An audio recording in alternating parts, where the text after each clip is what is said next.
வணக்கம் பானு. தமிழகத்தில் சனி ஞாயிறு ஆகிய நாட்களில் வார விடுமுறைகள் விடப்படுகின்றன. இந்த விடுமுறையை சென்னையில் இருந்து தங்கியுள்ள தென் மாவட்டங்களான தூத்துக்குடி, சேலம், கோயம்புத்தூர், கன்னியாகுமரி, திருச்சி உள்ளிட்ட பல்வேறு மாவட்டங்களைச் சேர்ந்த மக்கள் சொந்த ஊருக்கு சென்று விடுமுறை கழித்தனர். இந்நிலையில் பிறகு வார விடுமுறை முடிந்து இன்று மீண்டும் கார், வேன் மீண்டும் சென்னைக்கு படையெடுப்பதால் உளுந்தூர்பேட்டை சுங்கச்சாவடியில் கடுமையான போக்குவரத்து நெரிசல் ஏற்பட்டுள்ளது.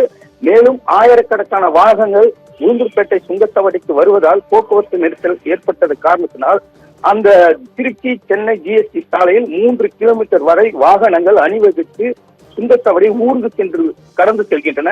மேலும் போக்குவரத்து நெரிசலை தவிர்ப்பதற்காக சுங்கச்சாவடி நிர்வாகம் தரப்பில் எதிர் திசையில் 2 வழித்தடங்கள் சென்னைக்கு செல்லக்கூடிய வாகனங்கள் செல்லும் வகையில் வழித்தடங்கள் அமைக்கப்பட்டு அதில் வாகனங்கள் சென்று வருகின்றன.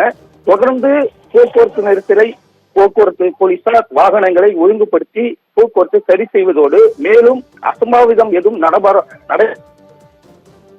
போலீசார் தீவிர பாதுகாப்பு பணியில் ஈடுபட்டு வருகின்றனர்.